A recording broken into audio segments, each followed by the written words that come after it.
In the small town of Elmswood, nestled between rolling hills and forgotten train tracks, lived a 17-year-old boy named Malik. The town wasn't remarkable, but it was the kind of place where everyone knew your name, your grandparents' name, and the mistakes you made in 7th grade. It was also the kind of place where dreams were often set aside for practicality and safety. Malik wasn't a troublemaker. He wasn't particularly gifted either. He was the middle-of-the-road kind of student who sat in the back of the class, kept his hoodie up, and avoided attention. His teachers called him quiet, his classmates called him chill, and his mother, his only parent, called him my little lion, though there was very little roar in him most days. Life had not been kind. His father had walked out when Malik was 5. His mother, Jamila, worked double shifts at the diner and took night classes to finish a nursing degree she'd started before Malik was born. They lived paycheck to paycheck, always with just enough to get by, but never enough to look ahead. Malik spent most of his time alone. He loved sketching, faces, mostly. Strangers he saw on the street, classmates he barely knew. Drawing helped him process the world when words felt too heavy. Still, it felt like a hobby, not a future. One cold Monday in November, everything began to shift. It started with a moment. One of those seemingly ordinary moments that would go unnoticed by everyone else. Malik was walking home from school, hoodie up, earbuds in, the usual soundtrack of lo-fi beats shielding him from the world. As he passed the corner of 5th and Monroe, he saw a boy from his school, Tariq, being shoved against a fence by 2 older students. The older boys were taunting him, cornering him, daring him to swing. Tariq was timid, bookish, the kind of kid who answered every question in class and had no idea how to throw a punch. Malik stopped. Just for a second. He felt the familiar voice inside his head, "Not your problem. Keep walking." But another voice, quieter, almost like a whisper, pushed through, "Do something." He turned off his music, walked toward the group, and said, "Yo, chill."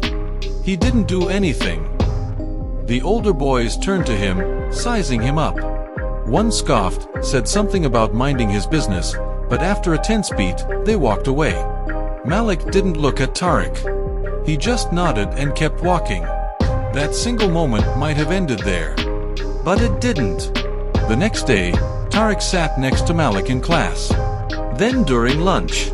Then he introduced Malik to a small group of kids who loved film and art and coding and chess. Slowly, Malik found himself in spaces where he wasn't invisible. He began helping Tariq's older brother design characters for a mobile game he was coding. He started staying after school to use the computer lab. A teacher noticed and encouraged him to enter an art competition. He won 3rd place and $500. The win felt like a lightning bolt. He began sketching seriously. He started learning digital art. His counselor helped him put together a portfolio, and even though Malik never thought about college before, he applied to an art school 3 states away. The day his acceptance letter came in the mail, his mother cried. Not because she was sad, but because someone had finally seen what she'd seen all along, that Malik had something special in him even when he couldn't see it himself. At the art school, Malik thrived. He worked harder than he ever had in his life. He took on freelance gigs, collaborated with indie studios, and built a name for himself online. By the time he graduated, he had offers from animation companies and tech firms. Years later, Malik stood on a stage at a major design conference, presenting an animated short he'd created about a quiet kid who saved another boy on a street corner. The piece was called The Power of One. In the audience sat his mother, her eyes shining. Malik never forgot that day at 5th and Monroe. The choice had seemed so small. Just a pause. Just a few words. But it set off a ripple that changed his entire trajectory. One voice said, "Walk away." The other said, "Speak up." He listened to the second one, and it changed everything. Because that's the truth about life. Sometimes, it's not about grand gestures or loud heroics. Sometimes, it's the quiet, almost invisible decisions that shape who we become. The power of one moment. One choice. One person. That's all it takes.